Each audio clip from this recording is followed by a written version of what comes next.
पण बदलायला नक्की सुरुवात झाल्याची आपल्याला खुणा मिळू शकते. मग वेगवेगळ्या रिसर्चमध्ये वेगळ्या प्रकारे त्यांनी सांगितलं की तुम्ही हे 8 आठवडे रोज 20 मिनिट्स 20 मिनिट्स फॉर 8 वीक्स. तो दृश्यम पिक्चर होता ना, त्यापासून मी शिकलो हे असं बोलायचं. तर असं त्यांनी केलं. 20 मिनिटं जर तुम्ही केलं तर तुम्हाला तुमच्या मेंदूमध्ये पण बदल होऊ शकेल. आता 20 मिनिटाची पुढे 17, पुढे 13 झाली. कारण म्हणजे थोडंसं शिकवणाऱ्या माणसावरती पण असतं की तुम्ही किती त्या माणसाचं लक्षपूर्वक त्याला शिकवताय, त्याच्याकडनं करून घेताय, त्याच्या शंकांचं निरसन करताय, याच्यावरती पण खूप गोष्टी अवलंबून असतात. पण आपण जनरली म्हणूया की 15-16 मिनिटं जरी आपण नियमितपणे केलं तर खूप महत्त्वाचं आहे.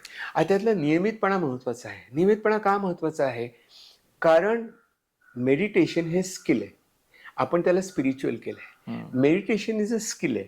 आणि स्किल कसं येतं? प्रॅक्टिस करूनच येतं. तुम्हाला पण पहिले आर्टरी फोर्सेस पकडताना हात थरथरले आपले. तर आता काही नाही होत, आपण डोळे मिटून करू शकतो ना. ह्याचं कारण स्किल डेव्हलप. स्किल कोणाचं डेव्हलप झालं? हातांचं. तसं आपल्या ब्रेनचं स्किल आपण डेव्हलप करत असतो.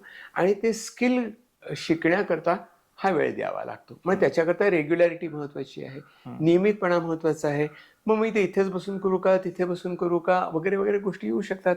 तुम्ही कन्व्हिनियंटली सांगा एका जागी बसा, स्थिर बसा आणि तुम्ही प्रॅक्टिस करू शकाल. तर ही प्रॅक्टिस तुम्ही नियमित करा. मग तुमच्या लक्षात येईल की तुम्ही आपण मन भरकटल्याचं थांबलंय. मी जिथे असतो तिथे असतो.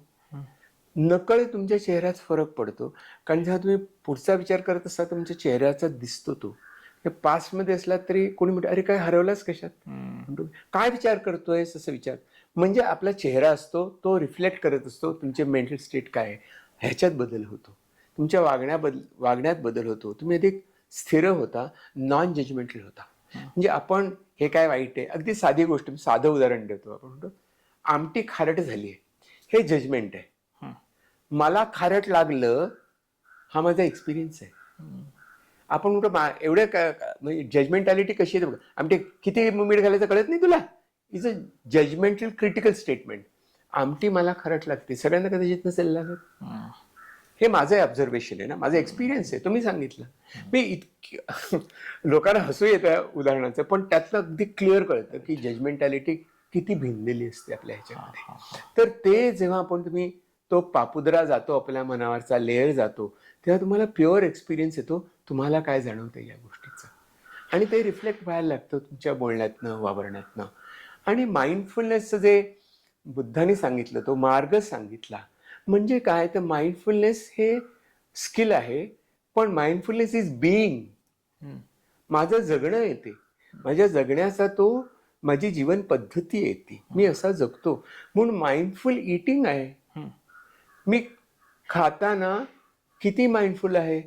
आपल्याकडे आपण म्हणतो की खाताना लक्ष नाही आहे तुझं, पेपर वाचू नको, हे करू नको, ते करू नको असं आपण म्हणतो. कारण मी खाण्यामध्ये लक्ष नसतं, म्हणजे खाण्याकडे लक्ष असतं असं नाही, तर मी त्या खाण्याचा संपूर्ण अनुभव घेत असतो.